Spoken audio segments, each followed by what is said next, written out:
What the city is talking about. The news that impacts you. Welcome to the Montreal Now podcast.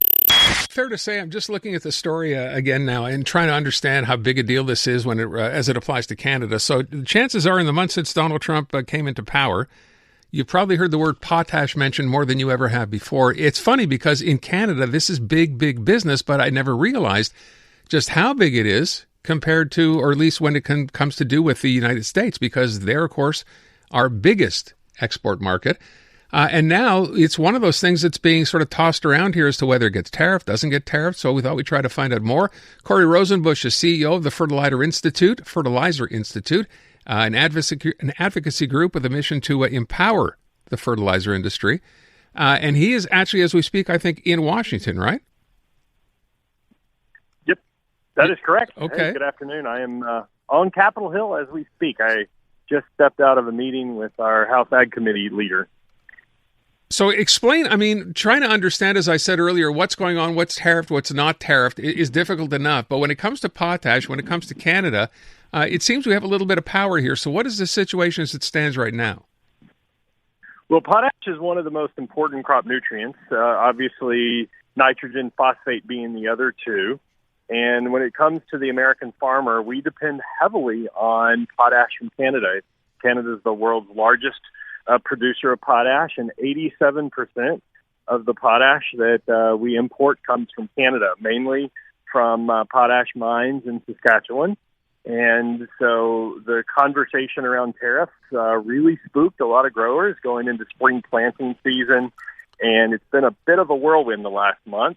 Last week, I still am pinching myself that there was an executive order in a discussion on potash in the Oval Office. And so I'm sure you probably read that potash got some favorable treatment from the president, and that any product that's not USMCA certified, which we believe all of the potash coming out of Canada is, would of course enjoy a 0% tariff.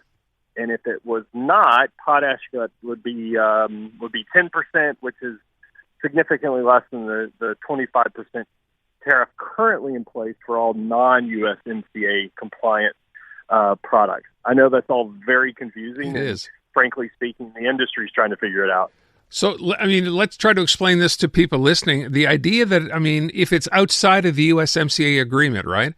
And you said most of it, if not all of it, is in that agreement. Who's selling it outside of that agreement? Well, obviously all of the Canadian product would be in that agreement, but our other large potash suppliers would be Russia, that would be number 2, and Belarus number 3. So those are, two significant players in the potash market globally. And of course, we did not exempt those products. We didn't put any restrictions on those coming in after Russia invaded Ukraine, but it does create a little bit of a security question, which is why Canadian potash is so important. So what was the message? So you're representing American farmers here. What's your message been and continuing to be to the president? Leave things as they stand? Well, honestly, we were asking for a complete exemption of all fertilizer products. We also have a number of nitrogen plants that are in Canada that serve because natural gas is the key feedstock for nitrogen fertilizers. And as you think about where natural gas is, it's critical to import some of that nitrogen product into our northern tier states, and the growers in North Dakota, Minnesota, even out west in the Pacific Northwest is important. Sulfur, 20% of the sulfur that we use in the United States, another important crop nutrient, also comes from Canada. So our message was, let's take fertilizer off the table. It's critical to farmers. Farmers, of course, are a major constituency of the president. And going into spring planting season, we didn't want to see significant market disruption. So your understanding as it is right now is there, as you just outlined, there will be no tariff on anything in the USMCA agreement. That's the latest you have from the president, and outside of that, it would be 10% instead of 25%. Is that right? So 0% for anything within. Right. That's any product, including fertilizer. Only potash and oil and gas gets the 10% benefit. Everything else is either 0% if it's within the USMCA agreement, or it's 25. Okay. Well, you're right about the part about being confusing, so I give you credit for that. Just hire an attorney to explain it to you. Wow. So as of today, you said you're on Capitol Hill right now. Is that because you think he could change his mind at any point, or what's the rationale? Well, we're constantly engaged, with the members of Congress, just continuing to educate them, especially the members on our Ag Committee. Like I said, at the end of the day, this is about ensuring that U.S. farmers are able to get the crop nutrients they need. So they're an important constituent. I mean, the president has great relationships with members of Congress, and when they're having conversations with them, particularly those that are in major ag districts, we want to make sure they're also joining us in telling this story. I would just ask one last thing. You've obviously heard from American farmers when the story first came up. How serious was the concern that there would be a tariff? Honestly, it was not. That was part of our scramble. We represent the fertilizer industry, and this was not on the farmer's radar. Mm-hmm. A farmer does not necessarily know that 87% of their potash comes from Canada. They know that it comes out of their local ag retailer's shed. And so that point of origin and where that product is sourced from is not necessarily something the average farmer would understand. And I would say, generally speaking, they have a high trust for the president. I was with a big group of farmers at our Commodity Classic last week, and their confidence in what the president is doing is very high, and they have a high degree of trust. Until that hits their input cost, it is not something that's going to be high on their list of concerns right now, and so that's why we kind of had to raise the flag on behalf of the industry, because we didn't necessarily have a crisis brewing among the farming community to where they were starting to shout about it. Just as a last question, that aside, the Canadian potential tariffs aside, what about what China is doing with respect to the farming industry in the U.S. and all the tariffs they're now imposing? Well, that's a good question. I mean, it gets a little bit outside my expertise because I'm not on the commodity side of the business, but obviously they're a huge buyer for Canadian grain, for U.S. grain, and a major trading partner, and so that's where a lot of that negotiation exists. From a fertilizer perspective, China significantly disrupted the market about 3 years ago, and we saw these 300% increases in fertilizer prices across the world, even for Canadian or African or European farmers, because as the world's largest manufacturer of all fertilizers, China would be right after Belarus on the potash list. They decided to block all of their exports. So they no longer supply the world with any fertilizer product. They decided to keep it all internally for their own farmers' use and create quite a bit of disruption. So tariffs from a Chinese perspective on fertilizer doesn't really impact the global market right now. All right, we'll leave it at that. I thank you so much for the time. Really appreciate it. My pleasure. Thanks for having me. Take care. Corey Rosenbusch, he is CEO of the Fertilizer Institute. I can't say that word. The Fertilizer Institute. The Fertilizer Institute. And so far, potash seems to be protected. Because you don't want to miss a thing. Montreal Now on CJAD 800. So I saw this story the other day and I thought, okay, better get ready. Netflix, obviously Amazon Prime, they've become huge industries right now. And I think just about everybody who had a Netflix account, despite those who said they were going to give it up, probably still does. But Netflix is, and I think of my own experience with Netflix, right? You turn it on and you're trying to find something that's worth watching and you scroll and you scroll and you scroll. But now there's a way to get around this, and this would be specifically for people who have decided, you know what, Netflix is not for me. Maybe this is your reaction to canceling something, that's U.S.-based. So now there's something called FAST TV, F-A-S-T. What is it? It's an acronym that stands for Free Ad-Supported Streaming Television. Now, it's not here yet, but it's going to be here because it's starting to happen in the U.S., and we know how these things tend to migrate. So let's try to find out a little bit more. Vass Bednar is Executive Director of the Public Policy Program at McMaster University to talk a little bit about this and what we can expect and what's going on right now. First of all, Vass, thanks so much for making yourself available today. We appreciate it. Thanks for having me. Hi. Hi. So let me begin by asking, so Fast TV, this sounds like this is great. You get to watch TV as much as you watch. You don't pay for it. There's no subscription necessary. Why is this a concern, or why should it be a concern? Well, it is definitely a throwback to the more familiar kind of cable experience, right? Always on, you turn on a channel, and that's something that fast TV platforms mirror, right? They have some channels that are 24/7. I know my mom likes to tune into Baywatch 24/7. This is like a joke we have with her. But these tools end up being an extension of the ad tech market that we see when we're online because, as you said, the acronym FAST, which isn't really catching on for them, they're totally supported by ads. You don't have to pay, which means we're paying with our attention and we're paying with our information. And we're also not necessarily seeing a uniform ad environment, which you and I used to see when we're back in that more familiar, it's often referred to as linear television. We all saw the same Chevrolet commercial, right? But now those ads can be micro-targeted to us based on characteristics that the platforms know about us, that we've either volunteered or that they've aggregated in data sets or, presumed about us based on our watching habits and things like that. So what's the concern here? As we said off the top, the idea is it's like old school TV. You don't have to go searching for anything. It's on all the time. But the fact that we're being watched, right? That's the privacy concern here. How prevalent is that? Well, if you've coupled up these platforms with a smart television, right, a smart device that has a camera in it or is also listening to kind of be voice activated, then you're adding on an additional surveillance layer. But back to ads, you can see ads in terms of taking a break from programming, and you can also see sponsored material that's inside of a TV show or movie. So sometimes television shows are being created now with, say, a cereal box in a shot that's blank because they're going to sell that to try to sell that space to different companies, and that can be revised in the future.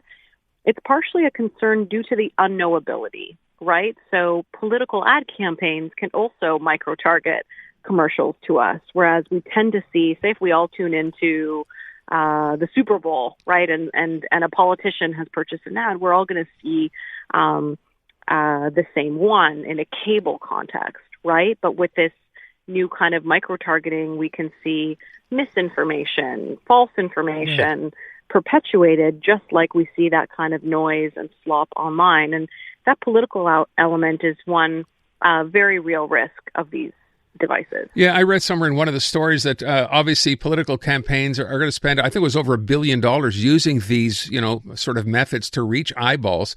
That in and of itself is a bit concerning, obviously. Yeah, and there's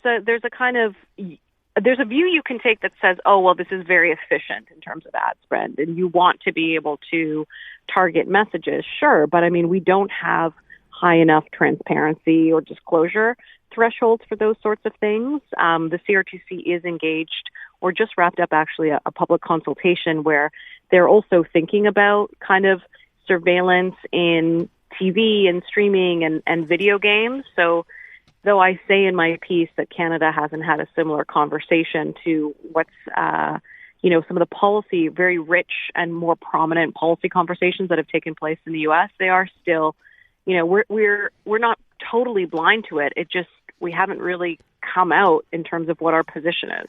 Yeah, I'm guessing if this is making money, though, it's only a matter of time, as I said in the introduction, until this does come here, right? It's not something you can ignore. Oh, you can, this kind of surveillance ads and the way we're seeing ads, you can access fast TV programs. We don't have a Canadian competitor, but if you're using something like Tubi or Roku, every time I say these words, I feel like I'm tricking myself because they're just not. I'm just sort of saying sounds, right? But they're real. Right, they're real. Lots of people have Roku devices, right? 100%, and Amazon's Freevee, that's something that's not available here. But, yeah, you're right. It's maybe not as popular or prevalent. I've certainly, many people have said to me, they're like, I've never heard this acronym Fast TV. No one calls it that. And I'm like, okay, but great.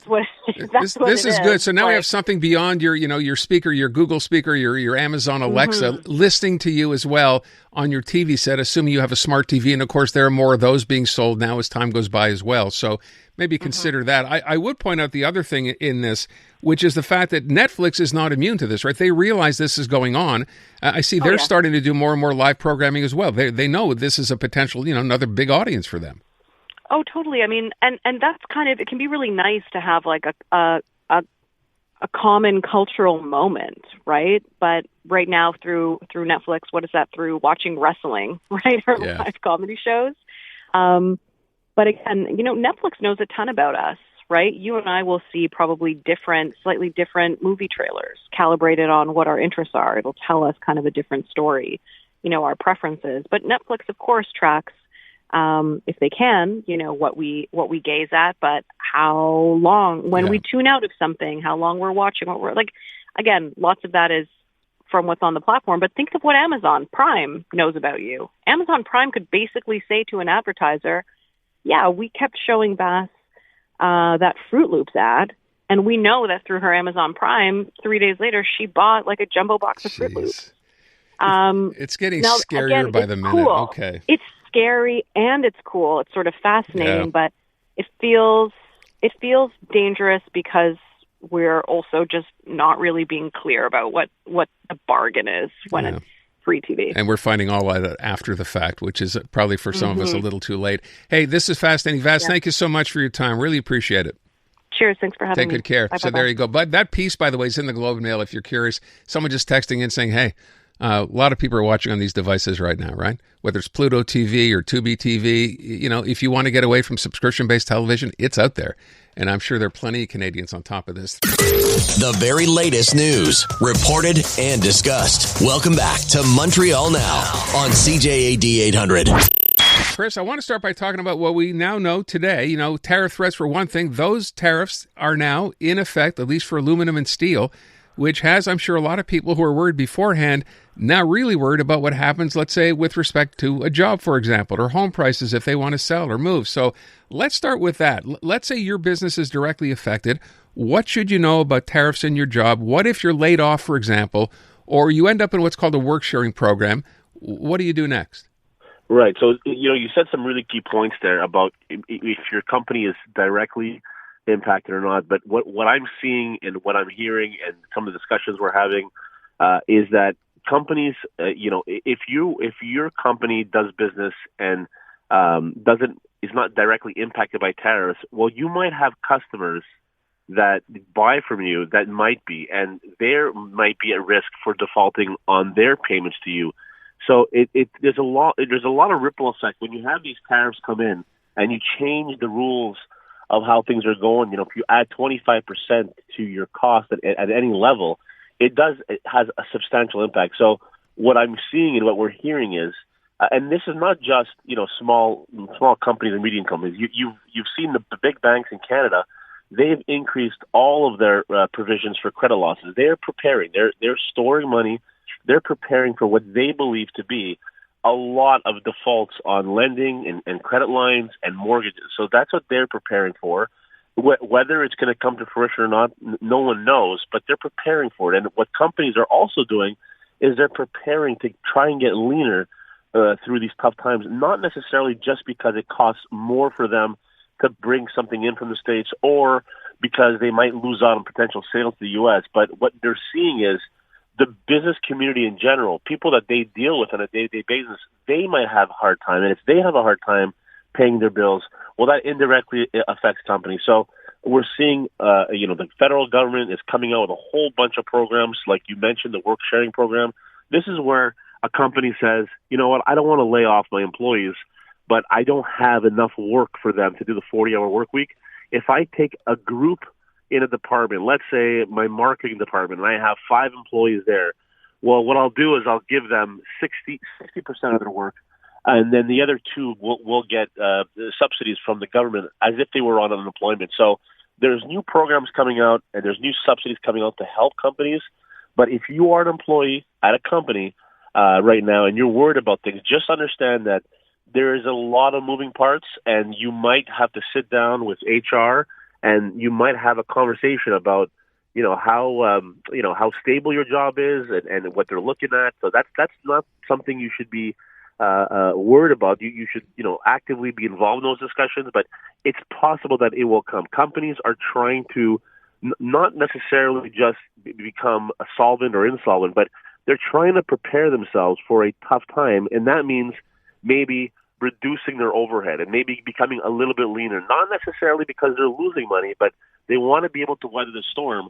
And so they're making those decisions. Yeah, I should point out, we had the employment minister, Steve McKinnon, I think, on earlier in the week, talking about these government programs that are now being set up to deal with these eventualities.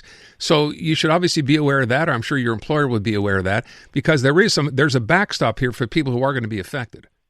There absolutely is. And, many of these programs that are there, first of all, sometimes the impact from tariffs are so substantial that a company doesn't have enough time to be able to go through the process of securing these programs. So, they have to be implemented quickly. But that being said, if you are, talking to this person right now, they're in their car, maybe driving, just know that there are programs and companies are looking at them, and it's not necessarily black or white where we have to let you go or we have to keep you.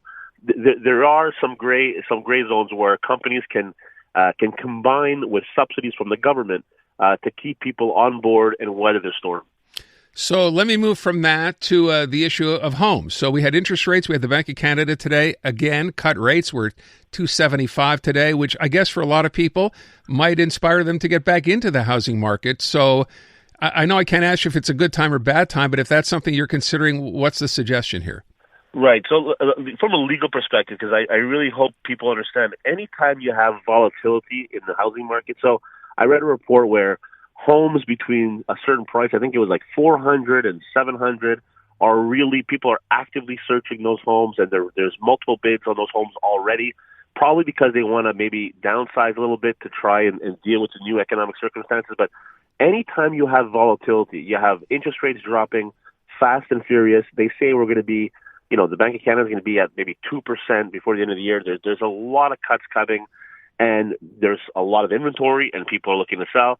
And when you have volatility, you have to be very careful that you don't act too quickly and get swept up with the hype. So what I mean by that is, if you are a seller, understand when you have multiple bids. I know it seems like a happy time, but you want as much as possible to be able to screen and weed out the right buyer. And how do you do that? Well, it takes a lot of information sharing, not just on what your home is like, but who the buyers are, what their situation is, what their financial situation is. It's important to know as much as possible when you try to go through with some of these bids, because like I said, if you're a buyer, on the other hand, concede too much to try and be the winning bid and forget that you're making a massive purchase, and you want to make sure that doesn't come back to bite you. So what I tell everyone is, the more volatile it is, the more hype there is, the more change there is.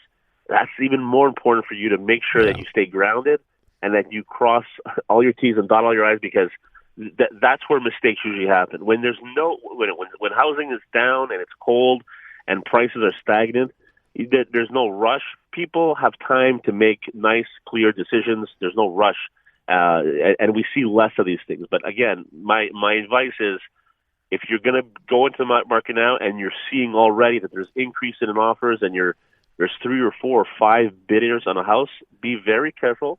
Not that you don't want to continue, but be very careful about what you're leaving on a table, because you want to be the winning bid. I wouldn't leave too much on the table, that's for sure. Which is interesting. The irony, I guess, is, right, you have lower interest rates, which would typically spur a housing market, but at the same time we're facing these tariffs and there's a tremendous gray area out there. So I wonder if those people who ordinarily would be taking advantage of lower rates are sitting back and saying, wait a sec, before we commit to anything, let's kind of wait and see how this plays out, because it could have a huge impact.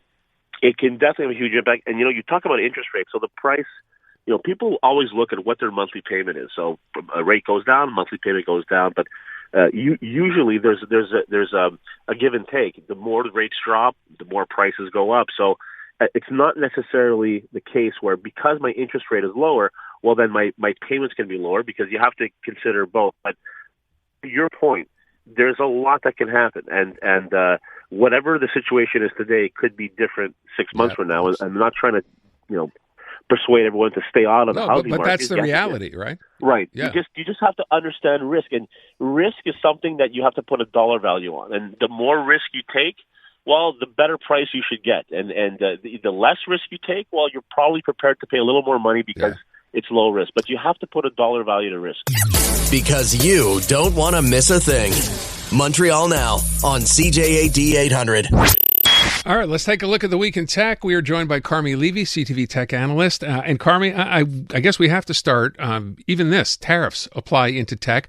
I mentioned as we took a look down the list yesterday, beyond steel and aluminum, and those are obviously the two big ones, there are a ton of products here, including some tech stuff. Now, I know, for example, from what I remember, computers and LCD monitors, just off the top of my head, are on that list. And when I saw that, my first question was, how much of that stuff is actually made in the U.S.? Not a lot of it, but a lot of it is imported by American tech companies. So it's manufactured in China, brought into the U.S. It would be subject to a tariff there because, of course, Canada is not the only country that's being targeted. Mexico and China are also on that list.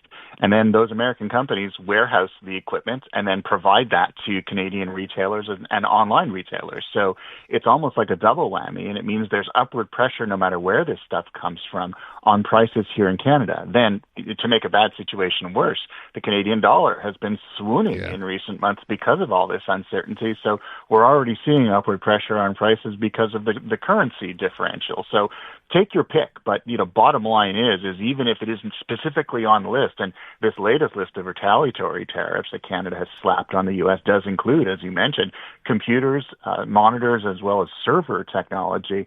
The fact that this is a global supply chain, and at each sort of point of exchange on that supply chain, there's a potential tariff. It means if you're buying electronics in any form, laptop, desktop, tablet, there's going to be upward pressure for much of the year, and we should keep our eyes really closely peeled on those prices because they're moving in one direction and not the right one. All right, hold on now. I want to make sure I understand this. So let's say you're buying, for example, a laptop, right?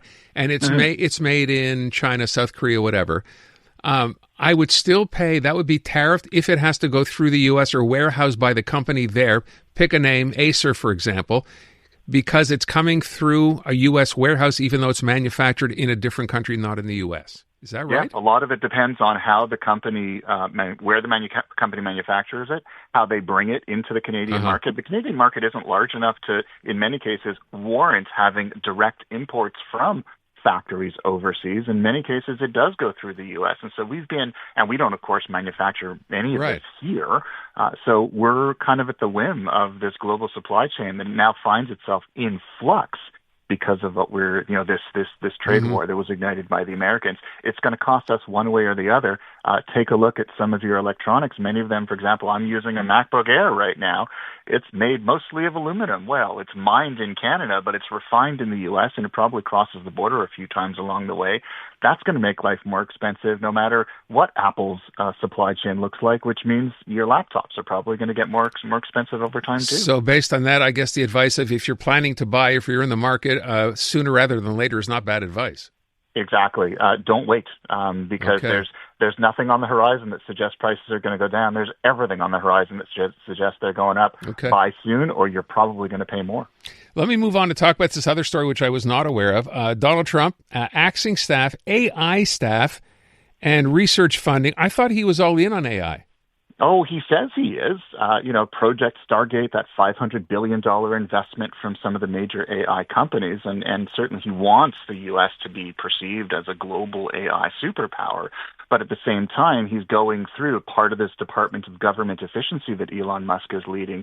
They're going through a number of agencies, including the National Science Foundation, the AI Safety Institute, the National Institute of Science and Technology, and they're getting rid of, the numbers aren't huge. Like at the NSF, it's 170 people, but many of those are some of the leading AI experts in the country.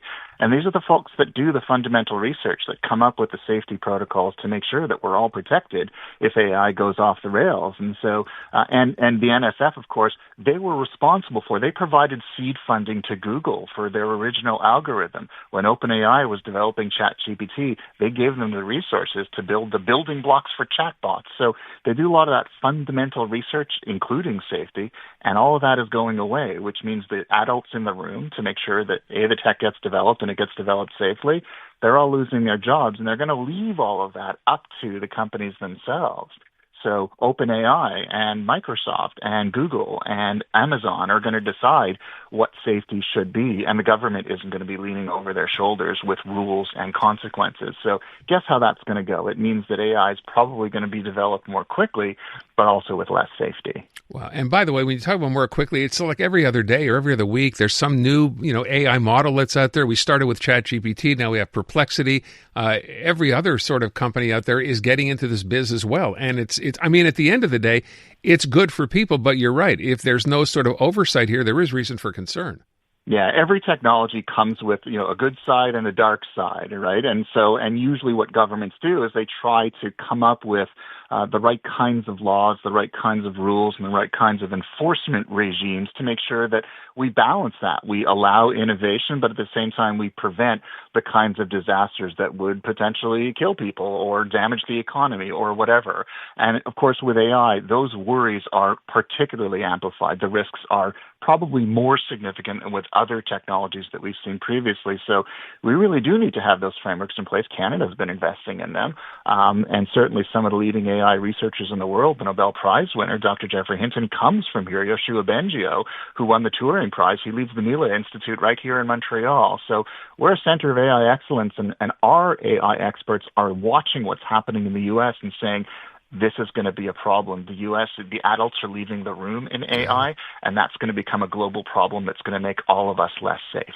All right, let me get to this last topic because it's one of my favorite ones, because I'm convinced one day we're all going to be doing this. Mass production of flying cars is in sight, and tell me China is leading the way? Yeah, there's a company that makes electric vehicles. They're known as Xiaopeng. And they've developed what's called a land aircraft carrier. So it looks like a van. It's a six-wheeled van. And then a drone pops out of it that can then fly away. And it's electrically powered. And they're saying the whole kind of enchilada with the van and the drone that comes out of it, they will start manufacturing them next year. They're aiming to produce 10,000 of them per year in the first quarter of 2026. It'll cost about $400,000 Canadian, so start saving your pennies now. And it's already made its first flight. There was the Zhuhai Air Show just a few months ago, and the first flight was so impressive. They say they've already got 3,000 orders. Now, I mean, I've been waiting for flying cars since I watched the reruns of the Jetsons. Haven't we all? Yeah. Yeah, exactly. I can probably I won't, but I can probably do an impression of the sound that it makes as it flies by. So I've heard so many companies, it's just on the horizon. We're going to start building it next year. And so I'm tempering my enthusiasm because I've heard this before, and then the company went bust. So until I see this thing in somebody's driveway, I'm not going to claim victory, but I am pretty excited because this is a company that is already building electric vehicles, is already rolling out the autonomous technology, is already has a bit of a track record here. So maybe we're a little bit closer, and I'll be watching this one pretty closely because, good Lord, maybe I won't go on it. I think I'll leave that to someone else, but I'd sure love to be on the ground watching this thing take off. Yeah, and only $400,000. Only. But hey, a Ferrari costs more. So if you're thinking about it, if you've got that kind of coin, and and you want to really impress people, you know what? I think a flying car is probably the coolest bauble you can buy. To see someone valet park their flying car, that ought to be fun. Good luck with it, but give them the valet key so they don't break the speed limit. Carmi Levy, our CTV tech analyst. Thank you, Carmi. Bringing you the breaking news and the people making it. Montreal Now with Aaron Rand, CJAD 800. We learned this week, and I don't know how big a surprise this came as to Canadians, but the Bay, the oldest retailer in the country, the Hudson's Bay Company, announcing that it would be seeking bankruptcy protection. And, when I say I'm not that surprised, or perhaps many people are not that surprised, Bay's been having trouble now for a while. We heard stories earlier in this week about vendors not being necessarily paid on time. That's always a bad sign.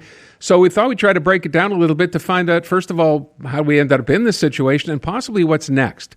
Liza Amlani is a Toronto-based principal and founder of the Retail Strategy Group that advises retailers and brands to improve their operations, and she is on the line. Lisa, thanks so much for being here. My pleasure. Let me begin by asking, it's kind of a vague, but the question I guess people want to know is, how did we get here? What happened? Is there one answer to that question? I don't think there's one answer, but I think that the best answer I could say is that there was a lack of investment in the Bay, whether it was operational, whether it was in stores, from, I would say, the last 10 years. And I will say that I was not surprised by this announcement.